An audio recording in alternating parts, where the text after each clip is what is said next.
Bhoot FM. The night comes alive with Graminphone.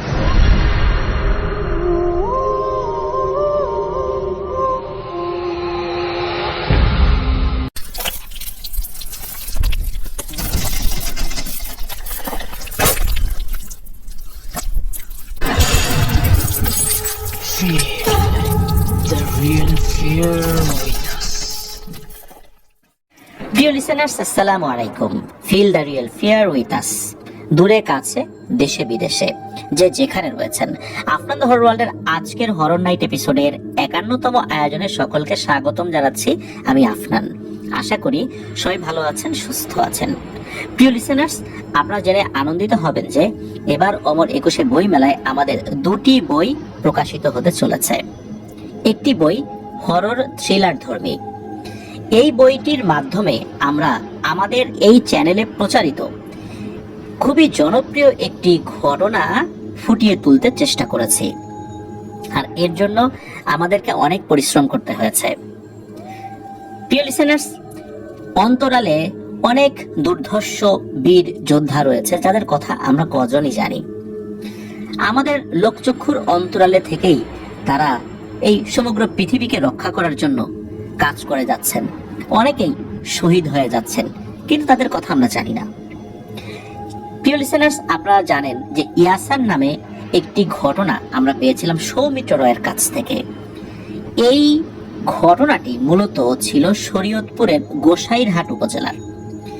সেটাকে যখন আমরা আমাদের চ্যানেলে প্রচার করলাম, এরপর অনেকেই বিভিন্ন জায়গা থেকে অনুরোধ করেছিলেন যে এই ঘটনাটিকে স্থায়ী রূপ দেওয়ার জন্য কি করা যায়। তখন আমরা চিন্তা করলাম এটিকে যদি আমরা থ্রিলার আকারে নিয়ে আসি, সেটা শহীদ ইয়াসারের প্রতি সম্মান জানানো হবে। ওই দৃষ্টিকোণ থেকেই আমরা এটা নিয়ে কাজ শুরু করি। আলহামদুলিল্লাহ, শহীদ ইয়াসারের উপরে আমরা যেই হরর থ্রিলারটা তৈরি করেছি, আমি আশা করব এই ইয়াসার বইটি পড়ার পর আপনাদের সকলের কাছে এক অনন্য অনুভূতি জাগাবে। আত্মত্যাগ, মানুষের জন্য, জিন জাতির জন্য, সকলের কল্যাণের জন্য কিভাবে একটি জীবন চলে যেতে পারে। জীবন চলে গেলেও শহীদেরা জীবিত। প্রিয় লিসেনার্স, আশা করছি ইয়াসার বইটি খুব তাড়াতাড়ি রকমারিতে আপনারা পেয়ে যাবেন, আর বই মেলায় প্রান্ত প্রকাশনের স্টলেও আপনারা পেয়ে যাবেন। আমরা আনুষ্ঠানিক ঘোষণা দিলে তখনই শুধু এই জিনিসগুলো আপনারা পাবেন। আশা করছি অল্প কয়েকদিন সময় লাগবে, এই সময়টুকু আপনারা দেবেন। এছাড়া আরো একটি বই আসছে, এটি মৌলিক একটি বই, যে বইটি যারা ভৌতিক বিষয় নিয়ে গবেষণা করেন তাদের জন্য রেফারেন্স বই হিসাবে কাজে লাগবে। সেই বই নিয়ে আমরা আরো বিস্তারিত আলোচনা পরে করতে পারি, সেটা এখন করব না।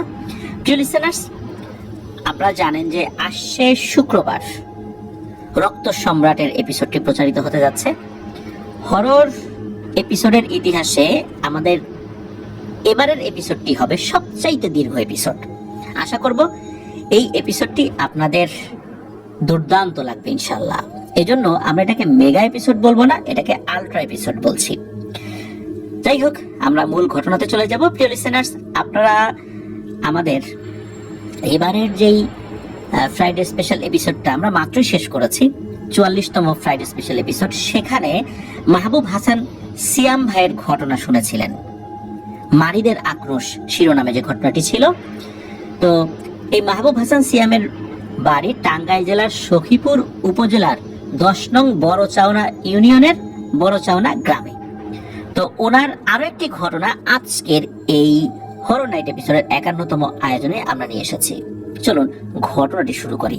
ঘটনাটি কিভাবে উনি সংগ্রহ করেছেন সেটি এই ঘটনার শেষে বলবো। মূল ঘটনাতেই আগে ঢুকে যাই। ঘটনাটি ঘটেছে আজ থেকে প্রায় 30 থেকে 40 বছর আগে। সালটা 1985 থেকে 1990 সালের মধ্যবর্তী কোন একটা সময় হবে। আব্দুল খালেক নানা নামে একজন ব্যক্তি ছিলেন। তো উনি ওই সময় একজন পূর্ণাঙ্গ যুবক। ওনার বাড়িও কিন্তু এই বড়চাওনা ইউনিয়নে আর কি। তো আব্দুল খালেক নানা তখন বিয়ে করেছেন বছর দুয়েক। পরিবারের বড় সন্তান হিসেবে পরিবারের সকল দায়িত্ব নানার উপরেই ছিল। নানা তখন বেশ সুঠামদেহী, শক্তিশালী এবং অত্যন্ত সাহসীও ছিলেন। উনি তখন বাড়ির আশেপাশে ওনার নিজেদের যে জমিগুলো ছিল আর কি, সেগুলো চাষবাস করতেন। তাছাড়া ওনার 2টি বড় বড় মহিষ ছিল। নানার প্রধান কাজ ছিল মহিষের গাড়ি চালানো। মহিষের গাড়ি দিয়ে বিভিন্ন রকমের জিনিসপত্র আনা নেওয়াটাই ওনার মূল কাজটা ছিল। মাঝে মাঝে প্রায় সারাদিন নানা মহিষের গাড়ি চালাতেন। এই জন্য দিনের বেলা মহিষগুলোকে ভালো মতো খাবার দিতে পারতেন না, মহিষগুলো ভালো করে খেতে পারতো না। এজন্য এই মহিষগুলোকে রাতের বেলা খাওয়াতে হতো। রাতে ওই মহিষগুলোকে খাওয়ানোর জন্য নানাকে এই মহিষগুলোকে নিয়ে ঘাসের যেই জায়গাগুলো রয়েছে, ক্ষেতগুলো রয়েছে, সেখানে যেতে হতো। তো মহিষগুলোকে খাওয়ানোর জন্য নানা ওই মহিষগুলোর সাথে সেই জমিগুলোতে যেতেন। মহিষগুলোকে ছেড়ে দিয়ে নানা আশেপাশে কোথাও শুয়ে অথবা বসে থাকতেন। এরপর মহিষগুলোর খাওয়া হয়ে গেলে ফজরের আজানের কিছুটা আগে বা পরে উনি বাড়িতে ফিরতেন। কখনো কখনো গভীর রাতেও ফিরতেন। তারপর উনি কিছুক্ষণ ঘুমাতেন, মহিষগুলোও বিশ্রাম করতো, ঘুমাতো। এরপরে একটু বেলা করেই বাড়ি থেকে বের হতেন। তো এরকমই একবার নানা মহিষগুলোকে রাতে খাওয়ানোর জন্য বাড়ি থেকে বেশ কিছুটা দূরে, প্রায় 2 থেকে 3 কিলোমিটার দূরের একটি জায়গায় যান। নানা রাতে যাওয়ার সময় 5 ব্যাটারির একটি টর্চ লাইট সাধারণত নিতেন, ওই রাত্রে উনি নিলেন। ঘটনাস্থলে যাওয়ার পর নানা মহিষগুলোকে ওই ঘাসি জমিটি ছেড়ে দিয়ে পাশে কিছুটা দূরে ক্ষেতগুলো থেকে কিছুটা উঁচু একটি জায়গায় গিয়ে উনি বসেন। তো জায়গাটির বিবরণটা আমরা একটু দেই। সেখানে 3 পাশেই শুধু ক্ষেতের পর ক্ষেত, আর এক পাশে একটি বড় ঘন জঙ্গল ছিল, আর মাঝের একটি জায়গা উঁচু ছিল। সেখানে একটি অনেক পুরনো বট গাছ ছিল। তো নানা সেই গাছের সাথে হেলান দিয়ে বসেছিলেন। নানার আবার বিড়ি খাওয়ার খুব ভালোই অভ্যাস ছিল আর কি, মানে বিড়ি খাওয়া ছাড়া এক মুহূর্তে থাকতে পারতেন না। ভালো অভ্যাস বলতে বদ অভ্যাস আর কি। আর এই ভালো অভ্যাস শব্দটা এই কারণে ইউজ করলাম যে ওনার এই অভ্যাসটা এত বেশি ছিল যে 5 মিনিটের গ্যাপে ওনাকে একটা বিড়ি ধরাতেই হতো। তো উনি বসে বসে বিড়ি খাচ্ছিলেন আর মহিষগুলোর প্রতি লক্ষ্য রাখছিলেন। তো ঘন্টা দেড়েক বসে থাকার পর, সারাদিন তো আসলে গাড়ি চালিয়েছিলেন, শরীরটাও ক্লান্ত ছিল, তো ওই ক্লান্ত শরীরে চোখগুলোতে ঘুমের একটা ভাব চলে আসে। তখন রাত আনুমানিক 1:30 কি 2টো হবে, নির্দিষ্ট করে বলা যায় না, আনুমানিক সময় আর কি। হঠাৎ নানা ঘুমের চোখে লক্ষ্য করেন যে জঙ্গলের পাশ থেকে একটি আলোর মতো কিছু একটা ধীর গতিতে ভেসে ভেসে আসছে। নানা চিন্তা করেন এত রাতে এইরকম জায়গাতে কেই বা আসতে পারে। নানা ভেবেছেন হয়তো বা ওনার মতোই কেউ তার গবাদি পশু নিয়ে আসছে সেগুলোকে ঘাস খাওয়ানোর জন্য। কারণ গ্রামে তো আর একটা মহিষের গাড়ি ছিল না, এরকম বেশ কয়েকজন ছিলেন যারা মহিষের গাড়ি চালাতেন। তো তাদেরও তো একই সমস্যা, তাদের মহিষগুলোকে দিনের বেলা খাওয়াতে পারতেন না, তো ওই কারণে হয়তো বা নিয়ে আসছেন। কিন্তু নানার ভুলটি তখনই ভাঙে যখন নানা দেখেন যে ওই আলোর মতো জিনিসটা তার কাছাকাছি চলে এসেছে আর কি। তো চাঁদনি রাত হওয়ায় চারপাশ ভালোই দেখা যাচ্ছিল। নানা তখন দেখতে পান যেটাকে উনি এতক্ষণ একটি সাধারণ আলো ভেবেছিলেন, ওটি আসলে একটি আগুনের বলের আকৃতির মতো কিছু একটা। নানা রাত বিরেতে বাইরে থাকতেন, তো তাই এইরকম ছোটখাটো ভয়ের ঘটনার সম্মুখীন কিন্তু উনি এর আগেও অনেকবার হয়েছিলেন, তেমন খারাপ কিছু হয় নাই। তো ওই জিনিসটা আস্তে আস্তে নানার বসে থাকার জায়গার উপরে এসে ঘুরতে থাকে। নানা আবার কি করেছেন, এই বিষয়টাকে খুব স্বাভাবিকভাবে নিয়েছেন। আর একটা কাজ করেছেন, সেটা হলো দাঁড়িয়ে ওই জিনিসটার দিকে তাকিয়ে তুচ্ছ তাচ্ছিল্য করে অনেক কথা এবং গালিগালাজ করতে থাকেন। তো আব্দুল খালেক নানা বলতে থাকেন, এই বেটা তুই যে কে আমি খুব ভালোভাবেই জানি, সাহস থাকলে আয়, সামনে আয়, আমার সাথে কুস্তি করতো, একদম মেরেই ফেলবো, বেঁচে ফিরতে দেবো না, এমন আছাড় মারবো না কাঁধে নিয়ে একদম কোমরের হাড়গোড় ভেঙে ফেলবো, আয় সামনে আয়, সামনে আয়। এইভাবে উনি বলছেন। এরই মাঝে কি হয়, ওই হঠাৎ করে ওই জিনিসটা হাওয়ার সাথে নিমিশেই মিশে যায়। নানা তো অনেক খুশি এটা ভেবে যে এই জিনিসটা তাকে দেখে ভয় পেয়ে তার কথা শুনে পালিয়েছে। কারণ গ্রামের মুরব্বীরা বলতেন যে ভয়ের কোনো কিছু দেখে যদি সাহস করা যায়, এরকম উল্টো ওদেরকে ভয় ভীতি দেখানো যায়, তাহলে ওরা কোনো ক্ষতি করে না, পালিয়ে যায়। তো ওই চিন্তা থেকেই মূলত উনি এই কাজটি করে বসেন। ওনার কাছে তো টর্চ লাইট ছিল, তো নানা টর্চ লাইট জ্বালিয়ে আশেপাশে আলো দিয়েছেন, আলো ফেলেছেন, দেখে যে না কিছু নাই। ওনার মহিষগুলো ভালো মতো ঘাস খাচ্ছে। এরপর উনি আবার একটি বিড়ি ধরিয়ে বসে বসে বিড়ি ফুঁকছেন আর কি। কিছুক্ষণ পর নানা আবার একটি বিষয় লক্ষ্য করেন। উনি খেয়াল করেন একটি শেয়াল আকৃতির কিন্তু বেশ বড় কিছু একটা সেই জঙ্গল থেকে বেরিয়ে আসছে। চাঁদের আলোতে নানা যতটুকু দেখতে পান তাতে উনি ভেবেছেন যে এটা ওই রকমই কিছু একটা হবে আর কি। ওই সময় কিন্তু উনি টর্চ লাইট মারেন নাই ওদিকে। উনি খেয়াল করেন যে ওই জিনিসটা আস্তে আস্তে তার দিকে এগিয়ে আসছে। যত এগিয়ে আসছে মনে হচ্ছে এক এক সময় এক এক আকৃতি ধারণ করছে। একটু এগিয়ে আসার পর ওনার কাছে মনে হলো এটা একটা বড় গরুর আকৃতি ধারণ করেছে। নানা এবার কিছুটা ভয় পেল, সাহস ধরে রেখেছিলেন। ওই জিনিসটা আরেকটু সামনে আসতেই বড় একটা সাদা ঘোড়ায় রূপ নেয়। এইভাবে তার কাছে আস্তে আস্তে বেশ কয়েকবার রূপ পরিবর্তন করতে থাকে। একবার বড় এক আকৃতির একটা কুকুরের রূপও ধারণ করেছিল। নানা এইবার খেয়াল করেন যে তার মহিষগুলো বেশ এলোমেলো ভাবে ছোটাছুটি শুরু করেছে। তো নানা চিন্তা করেন যে মহিষগুলোর কাছে গিয়ে সেগুলোকে একটু শান্ত করি, কিন্তু না, মনে হচ্ছিল নানা ওখান থেকে নড়তেই পারছেন না। এরই মধ্যে কি হয়, নানা খেয়াল করেন যে ওই সাদা ঘোড়ার আকৃতিটা তার কাছে আসতে আসতে 20 থেকে 25 হাত দূরে চলে আসছেন। এইবার ওই সাদা ঘোড়া কি করে, একটা বামন আকৃতির মানুষের মতো রূপ ধারণ করে। ওইখানে এসে ওই জিনিসটা থেমে যায়। বেশ কিছুক্ষণ একইভাবে দাঁড়িয়ে থাকে, কোনো নড়াচড়া নাই, মনে হচ্ছে একটা মূর্তি দাঁড়িয়ে আছে। নানাও এটার সামনে একদম চুপচাপ হয়ে দাঁড়িয়ে আছেন, নড়তে চড়তে পারছেন না। এদিকে ওনার হাতে যে একটা জ্বলন্ত বিড়ি রয়েছে সেটাও পুড়তে পুড়তে ওনার নখ পর্যন্ত চলে আসছে, কিন্তু উনি সেটা ফেলতেও পারছেন না। মনে হচ্ছে ওনার শরীরটা একদম ফ্রিজ হয়ে গিয়েছে। তো নানা এটা দেখছেন। হঠাৎ করে কি হয়, ওই জিনিসটা সা করে উপরের দিকে লাফ দেয়, মানে উপরের দিকে উঠে, একদম রকেট যেভাবে উপরের দিকে উঠেছে ওই রকম ভাবে। এরপর নানা শরীরে শক্তি ফেরত পান। উনি তখন কি করেছেন, দ্রুত ওনার টর্চ লাইটটা হাতে নিয়েছেন। হাতে নিয়ে ওই জিনিসটা কোন দিকে গেল এটা দেখার চেষ্টা করছেন। উপরের দিকে আলো ধরে নেন, উপরে তো শূন্য, মানে আকাশ তো একদম ফাঁকা, আকাশে তো আর দেখা যাচ্ছে না। উনি আশেপাশে একটু আলো ফেলে দেখার চেষ্টা করেছেন, কিন্তু না, ওই জিনিসটা আর কোথাও তার চোখে পড়ছে না। তো নানা ওই সময় একটু ভয় পেয়েছিলেন। উনি সিদ্ধান্ত নেন যে আর বেশিক্ষণ দেরি করা যাবে না, মহিষগুলোকে নিয়ে বাড়ির দিকে রওনা দিই। উনি এই ভেবে ওই বট গাছটার নিচে আবার এসে বসেছেন, কারণ মহিষগুলো ওই যে ভয় দৌড়াদৌড়ি করেছিল, চিন্তা করলেন যে ওগুলো আবার একটু শান্ত হয়ে কাছে আসুক, তখন ওগুলোকে নিয়ে যাবেন। এজন্য উনি 5 মিনিট বা 10 মিনিট একটু বসে তারপর যাবেন, এরকম চিন্তা করেছেন। তো ওনার শরীর কিন্তু মানে খালি ছিল, মানে খালি গায়ে ছিলেন উনি। হঠাৎ করে উনি উপলব্ধি করেন যে ওনার মাথা এবং শরীরে পিচ্ছিল জাতীয় কোনো কিছু উপর থেকে টপ টপ করে পড়ছে এবং খুবই তীব্র দুর্গন্ধ ওনার নাকে আসছে। তো নানা কি করেছেন, সেই গাছটির নিচে বসে উপরের দিকে তার হাতে থাকা লাইটের আলো ফেলেছেন। এই আলোটি ধরার সাথে সাথে নানা যে বিষয়টি দেখতে পান সেটি দেখে নানার শরীরের সব লোম দাঁড়িয়ে যায় ভয়ে। নানা শুধু ওই টর্চ লাইট ধরে উপরে পাথরের মতো তাকিয়েই রয়েছেন।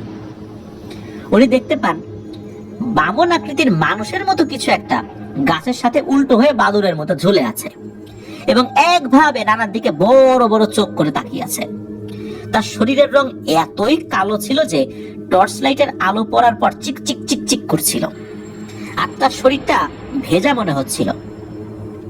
ওই ভেজা শরীর থেকেই টপ টপ করে এই পিচ্ছিল জাতীয় জিনিস নানার শরীরে পড়ছিল। আর এই জিনিসটার নাকটা একদম সমান ছিল এবং নাকের জায়গায় 2টি ছিদ্র রয়েছে এবং বিশ্রী ভাবে দাঁত বের করে মনে হচ্ছে হাসছে, কিন্তু হাসির কোনো শব্দ হচ্ছে না। এখন নানা এটা দেখে একদম স্থির হয়ে গিয়েছেন।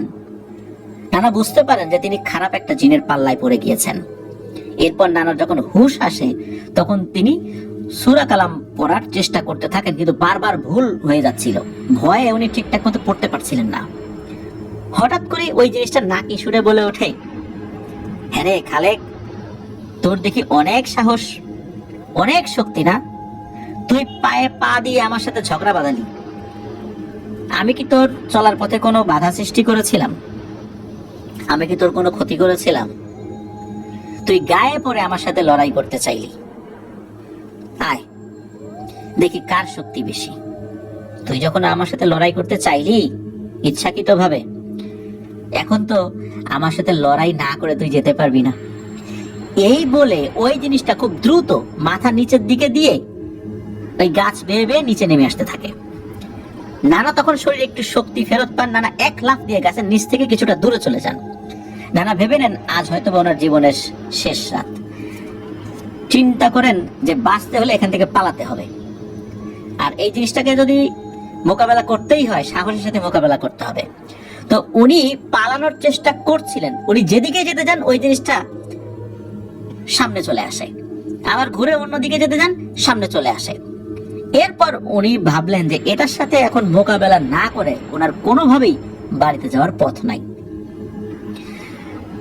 নানা এটাও খেয়াল করেন যে এই জিনিসটার উচ্চতা সর্বোচ্চ 3 ফুট বা আরো যদি বেশিও হয় 3.5 ফুটের কোনোভাবে বেশি হবে না। তো এই চিন্তা করতে করতেই ওই জিনিসটা নানার উপর আক্রমণ করে বসে। নানা কোনো উপায় না পেয়ে ওই জিনিসটাকে জোরে জাপটে ধরার চেষ্টা করে, কিন্তু কোনোভাবে ওই জিনিসটাকে উনি ধরে রাখতে পারছিলেন না, কারণ এই জিনিসটার শরীর অত্যন্ত পিচ্ছিল ছিল। একরকম ভাবে বলাই যায় যে ওই জিনিসটাকে ধরে রাখার কোনো সামর্থ্যই তার ছিল না। ওটাকে কোনো আঘাত করলেও হাত দিয়ে ঘুষি মেরেছে, পিচ্ছিল শরীরে আঘাত লাগার কারণে হাতটা পিচ্ছিল জায়গার উপর দিয়ে সটকে পড়েছে, মানে মনে হলো যে ওর শরীরে কোনো আঘাতই লাগলো না। আর এটার শরীর থেকে এমন দুর্গন্ধ আসছিল, ওটাকে ধরে রাখাটাই তার জন্য একটা বড় চ্যালেঞ্জ ছিল। কোনোভাবেই ওটাকে ধরে রাখতে পারছিলেন না, বিভিন্ন কারণ। প্রথমত পিচ্ছিল ছিল, তারপর দুর্গন্ধ, আর এদিকে ওই জিনিসটা নানাকে বারবার আঘাত করতেই থাকে। তো তাদের লড়াই এরকম চলতে থাকে অনেক সময় ধরে। একটা পর্যায়ে নানা অনেক আহত হয়ে যান, তার শরীরের বিভিন্ন জায়গায় কাটাকাটি হয়ে খুবই বাজে অবস্থা। তো একটা পর্যায়ে ওই জিনিসটা নানাকে ছেড়ে দেয় এবং বলে, খালেক রে, আজকের মতো তোকে ছেড়ে দিলাম, তবে ভাবিস না তোকে আমি একবারে ছেড়ে দিয়েছি, তোর সাথে আবার আমার দেখা হবে, আবার তোর সাথে আমার লড়াই হবে, প্রস্তুত থাকিস। এরপর কি করে, ওই জিনিসটা আবার ওই বট গাছের কাছে গিয়ে উল্টো হয়ে গাছ বেয়ে উপরে উঠে যায়। তখনও যে ফজর আজান হয়েছে বিষয়টা কিন্তু এরকম না। উনি অজ্ঞানের মতো হয়ে যান, পুরোপুরি অজ্ঞান না। অনেকক্ষণ পরে, ওনার আসলে ঠিক মনে নাই কতক্ষণ পরে উনি আজানের শব্দ শুনেছিলেন, তবে একবার উনি আজানের শব্দ শুনেছিলেন আর কি। তো অনেকক্ষণ পরে, এরপর ওনার কিছু মনে নাই, এরপর হয়তো বা উনি অজ্ঞান হয়ে গিয়েছিলেন বা কিছু একটা হয়েছিল আর কি। এদিকে বাড়িতে নানার বাবা মা এবং ওনার স্ত্রী ফজরের নামাজের সময় ওঠেন। উঠে এই খালেক নানাকে বাড়িতে দেখতে পান না, কিন্তু তার মহিষ দুটি গোয়ালের সামনে দাঁড়িয়ে রয়েছে। তো সবাই মনে করেছেন হয়তোবা খালেক নানা বাড়িতে এসে মহিষগুলোকে রেখে গোসল করতে পুকুর ঘাটে গেছে, এটা উনি প্রতিদিনই করতেন। তো এরকম চিন্তা ভাবনা করে সবার কাজ সবাই করছেন আর কি। কিন্তু এই খালেক নানার স্ত্রী, উনি পরবর্তীতে ওনার শ্বশুর শাশুড়ি খালেক নানার মা বাবাকে বলতে থাকেন যে আপনাদের ছেলে তো আসেই নাই বাড়িতে, সে তো প্রতিদিন আসে, দেরি করে হলেও আসে, কিন্তু বাড়িতে তো সে আসে নাই, সে তো বাসায় ফেরে নাই, গোসল করে আসলে তো সে চলে আসবে। তো এই কথা শুনে খালেক নানার মা বাবা খুব চিন্তায় পড়ছেন। গোসল করতে তো এত সময় লাগার কথা না। তো খালেক নানার বাবার নাম ছিল মোহাম্মদ ইউনুস মিয়া। তো এই মোহাম্মদ ইউনুস মিয়া পুকুর ঘাটের দিকে এগিয়ে যান নানাকে খোঁজার উদ্দেশ্যে। কিন্তু ইউনুস মিয়া পুকুর ঘাটে গিয়ে খালেক নানাকে তো দেখতে পান না, সেখানে কোনো মানুষজনও নাই। এরপর ইউনুস মিয়া চিন্তিত হয়ে বাড়িতে ফেরত আসেন এবং পরিবারের সদস্যদেরকে বিষয়টি জানান। ইউনুস মিয়া মহিষগুলোর কাছে যান এবং গিয়ে দেখেন মহিষগুলোর গলায় কোনো রশি নেই। এমন তো হওয়ার কথা না। মহিষগুলোকে বাড়িতে এনে এই আব্দুল খালেক নানা গোয়ালে বেঁধে তারপর অন্যান্য কাজ করেন, কিন্তু এদের গলায় তো কোনো রশি নাই। তার মানে হচ্ছে এই মহিষগুলো এমনিতেই চলে এসেছে, আব্দুল খালেক নানা বাড়িতে আসেন নাই। ইউনুস মিয়া বুঝতে পারেন তার ছেলের কোনো একটি বিপদ হয়েছে, তা না হলে তো এরকমটা হওয়ার কথা না। এদিকে চারপাশে ভোরের আলো তো ফুটে গিয়েছে ভালো করেই। তখন আব্দুল খালেক নানার পরিবার সহ গ্রামের আরো মানুষ মিলে নানাকে চিৎকার করে ডাকাডাকি করতে থাকেন। গ্রামের সব জায়গাতে তন্ন তন্ন করে খুঁজতে থাকেন। সকাল গড়িয়ে দুপুর হয়ে যায়, কিন্তু খালেক নানাকে খুঁজে পাওয়া যায় না। খালেক নানার বাবা ইউনুস মিয়া সবাইকে ডাক দিয়ে বলেন যে খালেক তো মূলত রাত্রে 3টা জায়গায় ওর মহিষগুলোকে খাবার খাওয়াতে নিয়ে যেত, তোমরা সবাই ভাগ ভাগ হয়ে দল বানিয়ে সেই জায়গাগুলোতে যাও আর খোঁজ করে দেখো। এর মধ্যে একটা দলে এই খালেক নানার বাবা মোহাম্মদ ইউনুস মিয়াও ছিলেন। তো ইউনুস মিয়ার কথা মতো সবার মধ্যে থেকে 8-10 জন করে ভাগ হয়ে সেই জায়গাগুলোতে যান। তো এই নানা যেখানে অজ্ঞান হয়ে পড়েছিলেন সেখানে একটি দল আসে, তারা দূর থেকে দেখতে পায় কে যেন উল্টো হয়ে পড়ে আছে। তারা সবাই দৌড়ে সেখানে আসেন, এসে দেখেন এই আব্দুল খালেক নানা অজ্ঞান হয়ে পড়ে আছেন। তারা দেখতে পান যে আব্দুল খালেক নানার শরীরে অনেক আঘাতের চিহ্ন রয়েছে। এরপর খালেক নানাকে বাড়িতে নিয়ে আসা হয়। নানা প্রায় 4 দিন অজ্ঞান অবস্থাতেই ছিলেন। বাড়িতে ডাক্তার কবিরাজ এনেও নানার জ্ঞান ফেরানো যাচ্ছিল না। 4 দিন পর নানার জ্ঞান আসে। নানা শুরুতে কোনো কথাই বলতে পারছিলেন না। বেশ কিছুক্ষণ পর এই আব্দুল খালেক নানা অস্পষ্ট ভাষায় কথা বলতে থাকেন।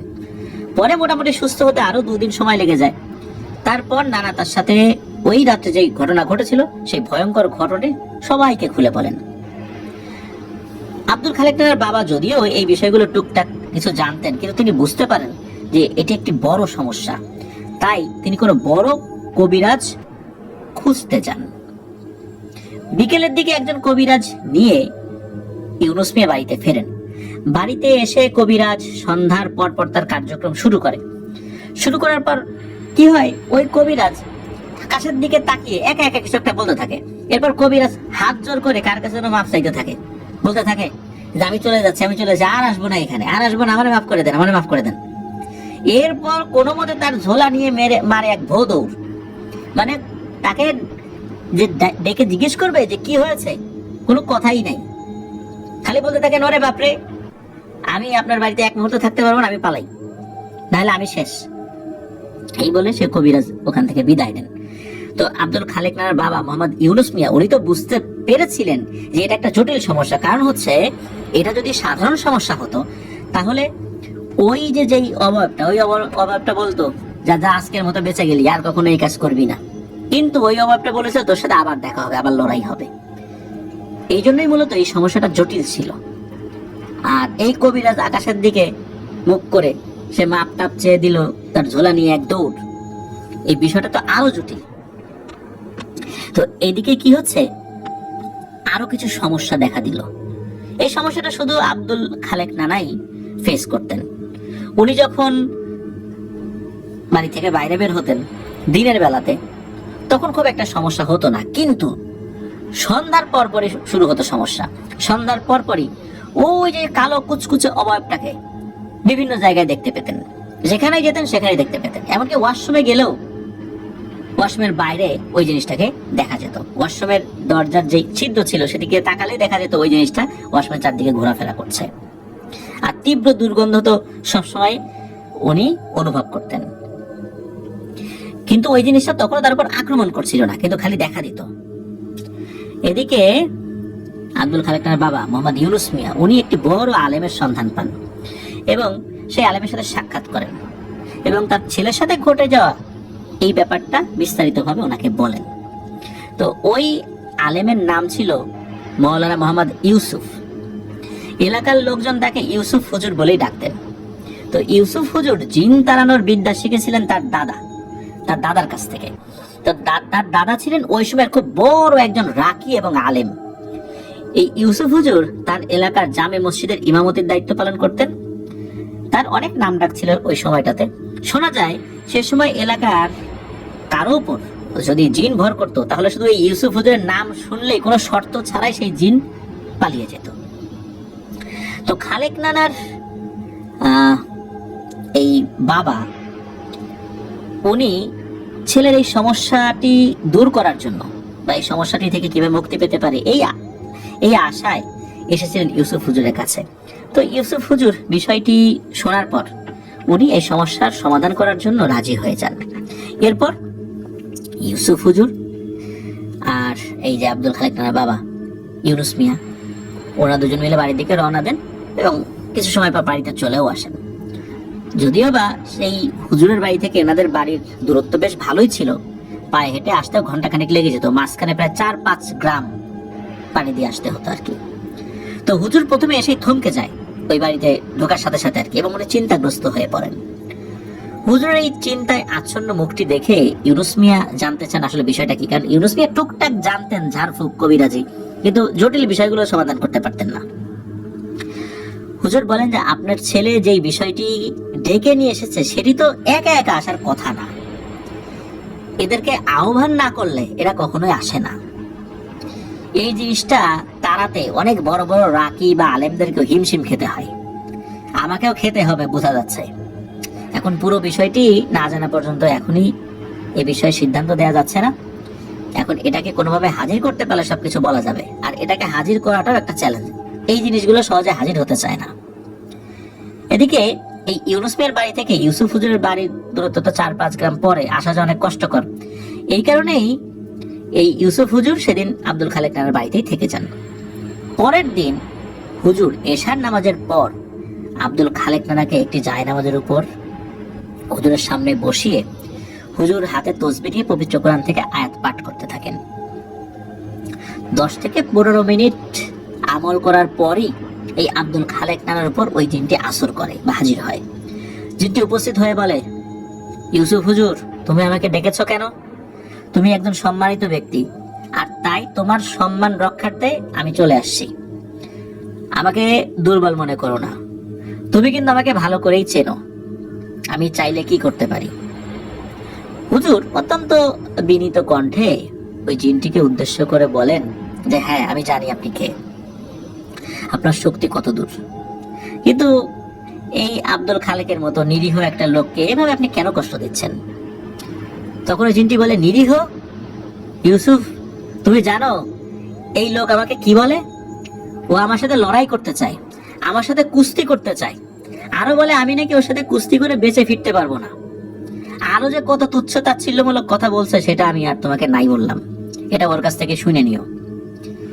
আমি তো আমার রাস্তায় ছিলাম, ও যে ধরনের তুচ্ছ তাচ্ছিল্যমূলক কথাবার্তা বলছে, আমার মতো ক্ষমতা যদি তোমার থাকতো তুমি ওকে কি করতা সেটা আগে বলো, এরপর আমি কি করব না করব সেটা পরে বলবো। এই কথা শোনার পর তখন হুজুর বলে, আসলে ও এটা অন্যায় করেছে, ও তো আসলে আপনাকে চেনে না, বুঝতে পারে নাই, ওকে ক্ষমা করে দেন। তখন ওই জিনটা বলা শুরু করে যে, না, এইভাবে তো ক্ষমা করব না, ওর মনের আশা আমি পূরণ করব। ও আমার সাথে কুস্তি করতে চায় না, ওর মনের আশা পূরণ করতে আমি ওর পিছনেও লেগেছি, আমি যে কি ওকে খুব ভালো করে বুঝিয়ে দেব। এরপর ইউসুফ হুজুর ওই জিনটাকে বলে যে, আপনি ওকে ক্ষমা করে দেন, ওর পিছনে লাগবেন না। কিন্তু জিনটা কোনোভাবেই রাজি হচ্ছিল না। ইউসুফ হুজুর বলেন, আপনি কি চান? যা চাইবেন তাই দেব, তবু ওকে ছেড়ে দেন। ওই জিনটা রাগান্বিত হয়ে বলে, ইউসুফ, মানুষের কাছ থেকে নেয়ার মতো আমার কিছুই নেই, শুধু শুধু এগুলোর প্রলোভন আমাকে দেখিও না, আর যেই জিনিসগুলো আমাকে দিবা সেগুলোর আমার কোনো প্রয়োজনও নাই। তুমি চলে যাও, তোমার ক্ষতি হোক, আমি এটা চাই না। তুমি সম্মানিত ব্যক্তি, তোমার বাবা দাদা তারাও সম্মানিত ব্যক্তি ছিলেন, সুতরাং আমি চাই না যে তোমার রক্তে আমার হাত রঞ্জিত হোক, তুমি চলে যাও। এই বলেই ওই জিনটা এই আব্দুল খালেক নানার শরীর ছেড়ে চলে যায়।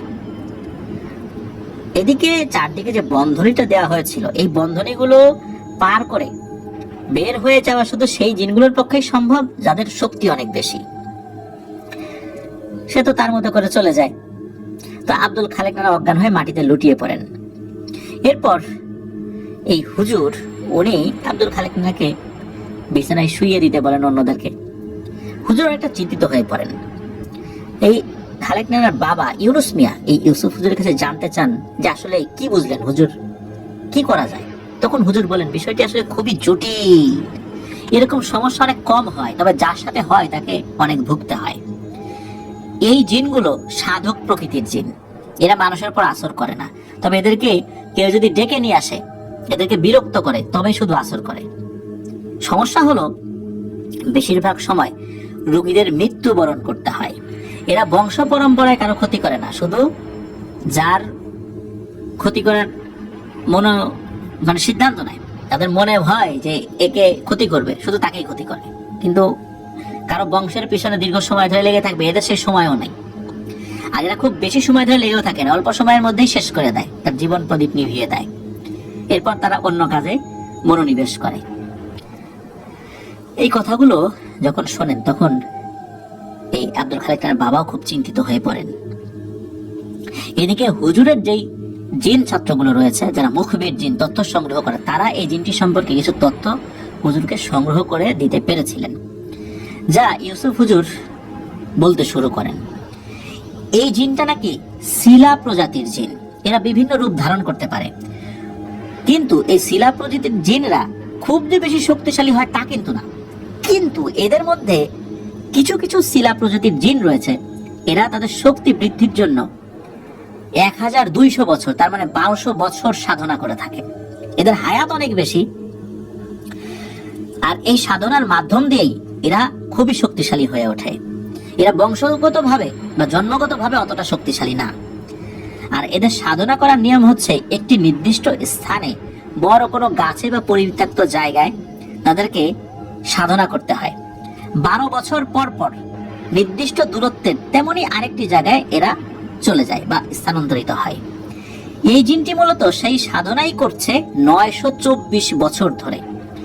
এখন যখন সে নিয়ম অনুযায়ী নতুন একটি জায়গায় যাচ্ছিল, সেটি ছিল সেই পুরনো বট গাছ যেটির নিচে এই আব্দুল খালেক বসেছিল। এই স্থানটি জিনটির পরবর্তী গন্তব্য ছিল, কিন্তু তার চলার পথে এই আব্দুল খালেক ইচ্ছাকৃতভাবে বাধা সৃষ্টি করে, জিনটির শক্তি নিয়ে হাসি ঠাট্টা করে। তাই মূলত জিনটি ক্ষিপ্ত হয়েছে, আর এই কারণেই এই জিনটি আব্দুল খালেকের বড় ধরনের ক্ষতি করতে চাচ্ছে। তখন হুজুর এও বলেন, এই জিনটি কোনো ধর্মই পালন করে না, না ইসলাম, না হিন্দু, না ইহুদি ধর্ম, না বৌদ্ধ ধর্ম, কোনোটাই করে না। যার ফলশ্রুতিতে কোনো পুরোহিত বা অন্য কোনো ধর্মের কোনো যাজককে দিয়ে যে এই কাজটি করানো যাবে, বিষয়টা এরকম না। এই কাজটা অত্যন্ত কঠিন কাজ। তবে আপনারা নিরাশ হবেন না, আমি আমার সর্বোচ্চ চেষ্টা দিয়ে কাজ চালিয়ে যাব, এই কথাটা হুজুর বলেন। তখন হুজুর যে কাজটি করেন, উনি ওনার নিয়ম অনুযায়ী ঝাড়ফুঁক করে দেন এবং ওই বাড়িটা সাময়িক সময়ের জন্য বন্ধ করে দিয়ে যান। এবং হুজুর এটাও বলেন যে এই বন্ধনী কাটানোটা ওই জিনের জন্য খুব কঠিন কাজ না, অল্প কিছুদিনের মধ্যেই সেই বন্ধনীটা কাটিয়ে ফেলবে। তবে হুজুর বলে দেন যে এই আব্দুল খালেক নানাকে যেন কোথাও যেতে না দেয়া হয়, বিশেষ করে রাতের বেলা তো কোথাও না, দিনের বেলাতে কোথাও গেলেও একা একা যাওয়া যাবে না। আর হুজুর এটাও বলে দেন যে এই বিষয়টা সমাধান করার জন্য উনি ওনার ওস্তাদের সাথে দেখা করবেন, কিভাবে এই বিষয়টা সমাধান করা যায়। তো আব্দুল খালেক নানা এই মাঝের যে সময়টুকু, এই সময়টুকু যেন খুব মানে যেই ব্যাপারগুলো মেনে চলতে হবে এগুলো যেন মেনে চলেন। তো উনি মেনে চলছিলেন, কোনো সমস্যা আল্লাহর রহমতে হচ্ছিল না। ওই যে ওই জিনটাকে যে দেখতেন উনি রাতের বেলা, তীব্র দুর্গন্ধ, এই জিনিসগুলো উনি ফিল করতেন না, দেখতেন না, এটা কিছুদিন হচ্ছিল না। মোটামুটি 3-4 দিন পর ওই ইউসুফ হুজুর আবার আব্দুল খালেক নানাদের বাড়িতে আসেন। হুজুর বলেন যে উনি ওনার ওস্তাদের সাথে বিষয়টি সমাধানের জন্য পরামর্শ করেছেন, ওনার ওস্তাদও এই বিষয়টি সমাধান করার জন্য চেষ্টা করবেন বলেছেন। কিন্তু আমরা কেউই জানি না যে আমরা সফল হতে পারবো কিনা, কারণ এইখানে সফলতার সম্ভাবনা মাত্র 20 থেকে 30%, আর বাকিটা হলো বিফল হওয়ার সম্ভাবনা। সুতরাং সফলতা পাওয়ার সম্ভাবনা খুবই কম। যেহেতু 20 থেকে 30% তো একটা ভালো একটা পার্সেন্টেজ, সেই হিসাবে ওনারা চেষ্টা করবেন। আর ইউসুফ হুজুর যেহেতু এই বিষয়টির সাথে একবার জড়িত হয়ে পড়েছেন, তাই এই বিষয়টার সমাধান পরিপূর্ণভাবে না করতে পারলে ওনার উপরও কোনো না কোনো ভাবে একটা বিপদ আসতেও পারে। এই কারণে উনিও এই বিষয়টা চূড়ান্তভাবে সমাধান করবেন বলে জানান। তবে এই ইউসুফ হুজুর ওস্তাদ ইউসুফ হুজুরকে এই জিনটা সম্পর্কে আরো কিছু তথ্য দিয়েছেন, যেটা ইউসুফ হুজুর ইউনুস মিয়াকে বলেন। ইউনুস মিয়া বলতে আব্দুল খালেক নানার বাবাকে আর কি। জানা যায় যে এই জিনগুলো সহজেই কারো ডাকে সাড়া দেয় না। এরা যার উপর একবার প্রভাব বিস্তার করে তাকে না মারা পর্যন্ত এরা যায় না। এদেরকে মূলত কোনো জিনিস বা কিছু দিয়ে বিদায় করা সম্ভব না। তবে এই জিনগুলো যদি দয়া করে ছেড়ে দেয় তাহলে সে মুক্তি পায়, আর নয়তো কোনো শর্ত দেয়। যদি সেই শর্তগুলো পূরণ করা যায় তাহলে এরা ছেড়ে দেয়। কিন্তু সেই শর্তগুলো অদ্ভুত প্রকৃতির শর্ত, মানে ওই যে গরু, ছাগল, হাঁস, মুরগি দিতে হবে এই টাইপের শর্ত না। এখন কি শর্ত দেবে এটা ওদের ইচ্ছা।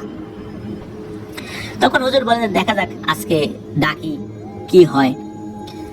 হুজুর ইউনুস মিয়াকে অবগত করেন যে একটি ফাঁকা ঘর লাগবে যেখানে হুজুর তার সকল কার্যক্রম করবেন। সেই ঘরে হুজুর আব্দুল খালেক নানা এবং খালেক নানার বাবা সহ আরো 3 জন শক্তিশালী এবং সাহসী পুরুষ মানুষ রাখতে বলেন। হুজুরের কথা মতো নানাদের একটি ঘর বাছাই করা হয়। নানার 3 চাচাতো ভাই সেই ঘরে উপস্থিত থাকেন। পরে হুজুর এশার নামাজের ঘন্টাখানেক পর তার সকল কার্যক্রম শুরু করেন। সেই আগের বারের মতোই হুজুর জায়নামাজে বসান খালেক নানাকে। তো খালেক নানা চতুর্দিকে একটা বৃত্ত দেয়া হয়। হুজুর তসবিহ নিয়ে পবিত্র কোরআন থেকে রুকিয়ার আয়াতগুলো পাঠ করতে থাকেন এবং যে আয়াতগুলো পাঠ করে জিন হাজির করা হয় সেগুলো পাঠ করছিলেন। তো এই ঘরে শক্ত সামর্থ্য পুরুষ মানুষ রাখা হয়েছিল এই কারণে যে যদি কোনো সমস্যা হয় ওনারা যেন সেটা প্রতিহত করার চেষ্টা করতে পারেন। তো অনেকক্ষণ তো হুজুর আমল করছেন, ওই জিনটার আসার কোনো নামগন্ধই নাই। অনেকক্ষণ পর হঠাৎ করে ঘরের মানুষগুলো বুঝতে পারেন যে বাইরে বিশাল ঝড় তুফান শুরু হয়ে গেছে, মনে হচ্ছে এখনই ওই ঘরটি উড়িয়ে নিয়ে চলে যাবে। এরপরেই সবকিছু থেমে যায় এবং ওই জিনটা দ্বিতীয়বারের মতো আব্দুল খালেক নানার শরীরের উপর হাজির হয়। জিনটি শরীরে ভর করে বিরক্তির সুরে ইউসুফ হুজুরকে বলতে থাকেন, এই ইউসুফ, তুমি আমাকে আবার ডাকছো কেন? আমি তো আমার সব কথা প্রথমেই বলে দিচ্ছি, আর তুমি তো অনেক খোঁজ খবর নিছো আমার সম্পর্কে। তুমি তোমার জিন ছাত্রদেরকে দিয়ে নিছো, তোমার ওস্তাদের কাছে গেছো, সে তার জিন ছাত্রদেরকে দিয়ে আমার সম্পর্কে খোঁজ খবর নিছে, তারপর কেন আমাকে বারবার বিরক্ত করছো? তখন হুজুর বলেন যে জি, আপনার সম্পর্কে জেনেছি, আপনি তো চাইলে ওকে মাফ করে দিতে পারেন, ও তো বুঝতে পারে নাই যে আপনি কে, তাই আমি আশা করি যে আপনি আব্দুল খালেককে মাফ করে দিবেন। তখন ওই জিনটা হুজুরকে বলে, ওকে আমি কোনো মতেই মাফ করতে পারবো না, সেটা তুমি জানো। আর তোমার যদি কিছু করণীয় থাকে আমার উপর করার, যেমন আমাকে বন্দি করার চেষ্টা করার, কোনো দোয়া পড়ে আমার শরীরে জ্বালা পোড়া ধরায় দেওয়ার, আমাকে আঘাত করার, তুমি চাইলে সেটা করতে পারো, দেখো পারো কিনা। হুজুর কিন্তু জানতেন যে এগুলো করে আসলে লাভ হবে না, এই জন্য হুজুর ওই জিনটির সাথে অনেক অনুনয় বিনয় করে কথা বলতে থাকেন। অবশেষে ওই জিনটা একটা শর্ত দেয়। শর্তটা হলো যে ওই জিনটা আব্দুল খালেক নানার সাথে আবার কুস্তি শুরু করবে, মানে লড়াই করবে। আর এই লড়াই করার জন্য নিশি রাতে নানাকে একা একাই যেতে হবে সেই বট গাছের ওখানে। আর জিনটা শর্ত দেয় যে তাকে সাহায্য করার জন্য তোমরা কোনো ধরনের ছল চাতুরির আশ্রয় নিবা না, এটাই আমার শর্ত। তখন এই ইউসুফ হুজুর উনি জিনকে অনুরোধ করেন যে ঠিক আছে, আপনার শর্ত মেনে নিলাম, আমাদের একটা অনুরোধ, ওকে জানে মারবেন না। তখন ওই জিনটা বলে, যেহেতু সমাধানের কথাই আমি বলেছি, সুতরাং বুঝতেই পারছো আমি ওকে জানে মারবো না। আর ওর উপর আমার একটা ক্ষোভ, ও আমাকে ইচ্ছাকৃতভাবে লড়াই করার আহ্বান করেছে, আর আমি ওকে বলছি যে আবার তোর সাথে লড়াই হবে, সুতরাং আবার লড়াই না করে আমি ছাড়বো না, যাও কথা দিলাম ওকে আমি জানে মারবো না, কিন্তু ওকে একা একা যেতে হবে। তখন হুজুর বলেন, ঠিক আছে, আপনার শর্ত মঞ্জুর, কিন্তু এরপরে ওরা কোনো ক্ষতি করেন না। তখন জিনটা বলে, আচ্ছা ক্ষতি করবো না, যাও। এরপর ওই জিনটা চলে যায়। তো চলে যাওয়ার পর তখন ইউসুফ হুজুর ইউনুস নানাকে বলতে থাকেন যে এখন এই শর্ত পূরণ করতেই হবে, এছাড়া বাঁচার আর কোনো উপায় নাই। তবে এই ইউসুফ হুজুর আব্দুল খালেক নানার বাবাকে বলেন যে ভয় পেও না, আমার অনেক জিন ছাত্র তোমাদেরকে সাহায্য করার জন্য আশেপাশে থাকবে, কিন্তু যেহেতু কথা দিয়েছি কোনো ছল চাতুরির আশ্রয় নেওয়া যাবে না, ওরা তোমার আশেপাশে থাকবে কিন্তু ওদের কাছে যাবে না, আর ওকে তো জানে মারবে না। আর আসছে পূর্ণিমা রাত্রে এই লড়াইটা হবে, আর 5 দিন বাকি আছে, ইনশাল্লাহ আমরা বিজয়ী হব, এছাড়া আর কোনো উপায় নেই। আরো বেশ কিছু উপদেশমূলক কথা এই আব্দুল খালেক নানার বাবা ইউনুস মিয়াকে বলেন। আব্দুল খালেক নানারও ততক্ষণে জ্ঞান ফেরত এসেছে, তাকেও বলেন কিছু আমল দিয়ে যান যে 5 দিন ভালো করে এই আমলগুলা করতে হবে। হুজুর এটাও বলেন যে এই জিনগুলোর সাথে লড়াই করতে গেলে যে লড়াই করবে তার শরীরে কোনো না কোনো একটা অঙ্গ এই জিনগুলো নষ্ট করে দেয়। যেহেতু ওকে জানে মারবে না বলে সে কথা দিয়েছে, আমরাও সেই কথা আদায় করে নিয়েছি তার কাছ থেকে, সুতরাং একটা অঙ্গ নষ্ট হবেই। তবে এই 5 দিন সে এই আমলগুলা করলে তার শরীরে গুরুত্বপূর্ণ কোনো অঙ্গ নষ্ট করতে পারবে না। তবে ছোটখাটো কোনো অঙ্গ প্রত্যঙ্গ নষ্ট করবেই, এর বিনিময়ে তার জীবনটা বেঁচে যাবে। এ কথা শোনার পর আব্দুল খালেক নানার বাবা হুজুরকে বলেন, ছেলেটা তো বেঁচে থাকবে, এটাই যথেষ্ট, আপনি কাজে গিয়ে যান। ওই রাতের মতো কাজ শেষ করে হুজুর এই বাড়িতে থেকে যান। আশ্চর্যের বিষয় হচ্ছে, এই যে এত যে ঝড় তুফান হলো, কিন্তু বাড়িতে আরো যারা লোক ছিল তারা কিছুই বলতে পারেন না। তখন হুজুর বলেন যে এই জিনটার একটা মায়াজাল ছিল, যার কারণে শুধু আমরা টের পেয়েছি, বাড়ির অন্য সদস্য টের পাননি। তো যাই হোক, পরের দিন সকালবেলা হুজুর চলে যান। 5 দিন পর এই ইউসুফ হুজুর আব্দুল খালেক নানাদের বাড়িতে উপস্থিত হন, হুজুরের সাথে আরো 5 জন আলেম নিয়ে। এরপর রাতে খাবার দাবারের পর সবাই যখন বাড়ি থেকে বের হচ্ছিলেন, তখন এই আব্দুল খালেক নানার মা এবং আব্দুল খালেক নানার স্ত্রী কোনোভাবেই নানাকে যেতে দিতে রাজি না। তো হুজুর তাদেরকে বলেন যে নানাকে বাঁচানোর একটি উপায় আছে, সেটা হলো এইটা। আর জিনটা যেহেতু তাকে জানে মারবে না, কথা দিয়েছে, এটা নিশ্চিত যে সে জানে মারবে না। ওরা আবার কথা দিলে কথা রাখে, এটাও বলেন। আর আপনারা যদি মায়া করে তাকে যেতে না দেন, ছেলেটাকে চিরদিনের মতো হারাতে হবে। এরপর কান্না জড়িত অবস্থাতেই তাকে বাড়ি থেকে বিদায় দেওয়া হয়। তো ঘটনাস্থলের কাছাকাছি তারা রাত 11টা থেকে 12টার মধ্যে পৌঁছে যান। এই ইউসুফ হুজুর আব্দুল খালেক নানাকে বলেন যে এখন আমরা আর তোমার সাথে যেতে পারবো না, এখন তোমাকে একলাই যেতে হবে। হুজুর আরো বলেন, আল্লাহর উপরে কোনো শক্তি পৃথিবীতে নেই, সেই আল্লাহর উপর ভরসা করে তুমি যাও। হুজুর আর সেই 5 জন আলেম ওনারা দূরে থেকেই টানা কোরআন তেলাওয়াত করছিলেন। আব্দুল খালেক নানা জীবন বাঁচানোর তাগিদে ধীর পায়ে গাছটির দিকে এগোতে থাকেন, সেই বট গাছটির দিকে। আস্তে আস্তে নানা সেই জায়গায় চলেও আসেন। নানা দেখেন চারপাশে পশু পাখি কিচ্ছু নেই, শুধু দূর থেকে হালকা শিয়ালের ডাক শোনা যাচ্ছে, খুব মৃদুভাবে। নানা নিজের মধ্যে সাহস সঞ্চার করতে থাকেন। কিছুক্ষণ পর হঠাৎ চারপাশ একদম নিস্তব্ধ হয়ে আসে। নানা শুধু বিড়বিড় করে হুজুরের শিখিয়ে দেয়া আমলগুলো পাঠ করছিলেন। হঠাৎ চারপাশে প্রচন্ড বাতাস বইতে শুরু করে, গাছগুলো যেন একদম মাটির সাথে লেগে যাচ্ছে বাতাসের কারণে। কিন্তু অদ্ভুত বিষয় হচ্ছে, নানার শরীরে কোনো বাতাসই লাগছে না। হঠাৎ বট গাছটির উপর প্রচন্ড শব্দ করে কিছু একটা মনে হলো ধপাস করে পড়ল। তীব্র দুর্গন্ধে চারপাশ ভারী হয়ে ওঠে। আশেপাশের পরিবেশ ধীরে ধীরে শান্ত হয়ে যায়। দুর্গন্ধের পরিমাণ আস্তে আস্তে শুধু বাড়ছে আর বাড়ছে। হঠাৎ করে নাকি কণ্ঠের একটি সুর ভেসে আসে আব্দুল খালেক নানার কানে। কণ্ঠটি বলতে থাকে, হ্যাঁ রে খালেক, এসেছিস? তোর জন্যই তো এত আয়োজন রে, এত অপেক্ষা। তুই না আমার শক্তি পরীক্ষা করতে চেয়েছিলি, আজ দেখবি আমার শক্তি। এই বলে ওই জিনটা সেই বামন আকৃতিতে এবার আর আসে নাই, এবার বিশাল এক আকৃতিতে আসে। আব্দুল খালেক নানা ওই জিনটাকে বলতে থাকে, আমার ভুল হয়ে গিয়েছে, আমাকে মাফ করে দেন। ওই জিনটা বলে, তোকে আমি আজকে মাফ করে দিব, আর মাফ করার জন্যই তোকে আমি ডাকছি। এমন সম্মানিত ব্যক্তিরা আমার কাছে অনুরোধ করছেন, আমি তোকে মাফ করে দিছি, কিন্তু এই লড়াইটা করার পরেই আমি তোকে ছেড়ে চলে যাব। আর মনে রাখিস, আমি কারো কাছ থেকে কোনো জিনিস উপঢৌকন হিসাবে নেই না। কেন নেই না? কারণ আমি সাধক জিন, আমার কোনো পরিবার নাই, আমি কোনো গোত্রের অধীনে থাকি না। এই জন্য অনেক জিনেরা যারা মানুষের কাছে অপমানিত হলে তার গোত্রের কাছে ফেরত যেতে পারে না, কোনো একটা ভোগ নিয়ে তারপর যায়। আমার কোনো গোত্র নাই, আমার কোনো পরিবার নাই, যার কারণে আমার এই পিছুটান নাই। এই জন্য আমি এসব জিনিস নেই না। এখন আমার সাথে তো লড়াই করতে হবে, এটাই সমাধান। ওই জিনটা নানার থেকে তখন 5 থেকে 6 হাত দূরে অবস্থান করছিল। এদিকে আগের মতো সেই বামন আকৃতির তো ছিল না, এবার ভয়ঙ্কর আকৃতি ছিল। এটা দেখে তো নানার শরীর পাথরের মতো হয়ে গিয়েছে। নানা হঠাৎ করে দেখতে পান যে এই জিনটা একা না, হুবহু এটার মতো দেখতে আরো অনেকগুলো তার চারপাশ থেকে ঘেরাও করে ফেলেছে। নানা নিজের সমস্ত শক্তিটা দিয়ে সেটাকে মোকাবেলা করার জন্য দাঁড়িয়ে থাকেন।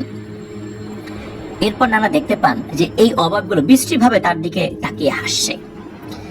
এরপর নানা দেখেন যে একটি জিন আরেকটি জিনের ভিতরে মিশে যাচ্ছে। প্রথমে 8টি জিন ছিল, এরপর 4টি হয়ে যায়, এরপর পুনরায় সেই একটির ভিতরে সবগুলো মিশে যায়।